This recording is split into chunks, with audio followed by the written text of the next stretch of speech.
Aujourd'hui, vous découvrirez un ami domestique qui a tout d'un animal sauvage, le chat bengale. Un reportage à ronronner de plaisir. Ensuite, nous ferons la connaissance d'Alvin. Cet ami est un écureuil de compagnie qui doit la vie à Julie. Déjà 2 ans de vie commune.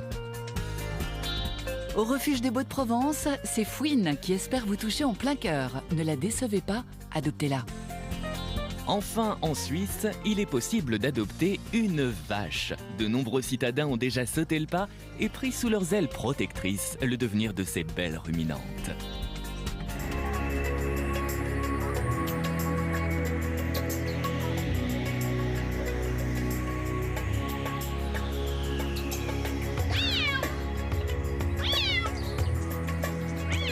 Victor Hugo disait du chat que Dieu l'avait inventé pour que l'homme ait un tigre à caresser chez lui.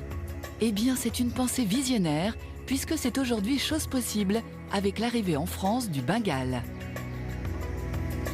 Rien de mystique toutefois, puisque ce chat au look de petit léopard a été façonné par la main de l'homme. Et pour en savoir plus sur lui, nous sommes allés à la rencontre de l'une des plus grandes spécialistes de la race, Pascale Panchaud. Cette éleveuse est suisse, mais c'est en France qu'elle a choisi d'élever ses petits félins. Salut ma grosse. Alors ça c'est une femelle qui est enceinte.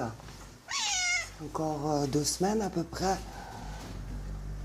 Alors donc c'est les États-Unis qui ont commencé dans les années 60 à faire un hybride avec un chat, donc le Felis bengalensis, et un chat domestique. Donc c'est le petit léopard d'Asie qui fait entre 4 et 7 kilos. Et puis ils ont marié avec des chats domestiques de races différentes, du mont égyptien, des chats même de gouttière.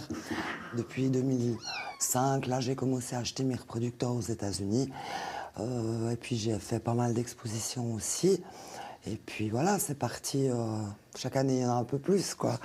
Bon, le but, c'est de faire toujours de la sélection, d'avoir toujours des plus beaux, des plus typés, en gardant le caractère. C'est ça qui est important. En 2010, la race a atteint en France la 8e place au classement du livre officiel des origines félines, avec 1153 naissances enregistrées. Un succès florissant que l'on doit évidemment à sa magnifique robe tachetée. La plus recherchée est la robe brune, rappelant le léopard, suivie de l'argenté, moins sauvage, mais tout aussi magnifique. Des 30 chats de Pascale, Killer est de ce point de vue l'un des plus prometteurs. En rosette, il est fantastique, le fond de la robe est très clair. Il y a des belles rosettes avec de l'orange, du noir autour. La queue est très épaisse. Et le glitter, la poudre d'or qu'on voit au soleil. C'est vraiment un chat qui a tout. Le but, ce serait d'avoir des rosettes.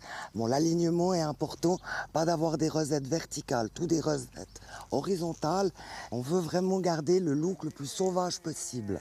C'est le but, donc il y a encore beaucoup à faire. Surtout que dans la race, rien n'est fixé. C'est une jeune race, il y a tout à fixer, la couleur, le type. Pour éviter toute consanguinité, Pascale travaille en partenariat avec quelques éleveurs amateurs qui partagent la même vision de la race. Coucou, ça va? Régulièrement, ils se retrouvent pour admirer leur progéniture et prévoir les prochaines reproductions. Alors, ouais, il est beau, Il a toujours bien du contraste. Ouais, il est magnifique, lui, il est vraiment magnifique. On voit beaucoup de bengales avec de très jolies robes. On voit très rarement des bengales avec un type vraiment très sauvage. Donc en fait, ce qu'on va rechercher avant tout, c'est essentiellement un profil le plus droit possible, avec éventuellement donc une tête qui soit assez bombée, des petites oreilles avec l'extrémité la plus arrondie possible, un menton aligné au nez, un menton assez fort, des yeux assez grands sans être globuleux, mais des yeux très expressifs qui rappellent celles du Felis. Ne faisons pas l'erreur de réduire le bengale à une robe et à une morphologie. Il possède aussi un caractère bien à lui, beaucoup moins indépendant et sauvage que l'on pourrait le croire. On le qualifie souvent de chat-chien. Ce n'est donc pas étonnant si ce jeune félin accepte aussi bien le harnais et la laisse. Ça vient du fait qu'il ne peut pas sortir sur le balcon parce qu'il saute. Donc il est privé de balcon contrairement à mes autres chats. Donc je me suis dit pour lui offrir quand même une prise d'air tous les jours, je vais voir si ça marche avec un harnais. Et au bout de quelques mois, vous voyez, ça marche. C'est un chat génial, très bien socialisé, qu'on peut prendre absolument partout. Donc en ville, au bistrot, dans un transport public, rien ne lui pose de problème. Et moi qui ne voulais pas de chien, parce qu'il faut les sortir tous les jours, j'ai gagné. Effectivement, c'est un chat qui vous suit partout, c'est un chat qui participe à toutes vos activités. Vous allez sous la douche, il vient avec vous sous la douche. Vous vous habillez, il rentre avec vous dans l'armoire, etc. Donc c'est un chat qui est très vivant, c'est un chat avec qui on a plaisir, je veux dire, à passer des moments. En plus, c'est un athlète, c'est-à-dire que c'est un chat qui est très sportif, c'est un chat qui joue, il n'arrête pas. En fait, il est toujours en mouvement. C'est ce qui me plaît chez lui. C'est-à-dire qu'effectivement, au-delà de son look sauvage, c'est quand même un chat avec qui on n'arrête pas. C'est-à-dire qu'on parle avec lui, on communique avec lui. Je n'ai rien contre les autres races, mais je préfère quand même un chat beaucoup plus vivant, un chat sportif avec qui je peux communiquer.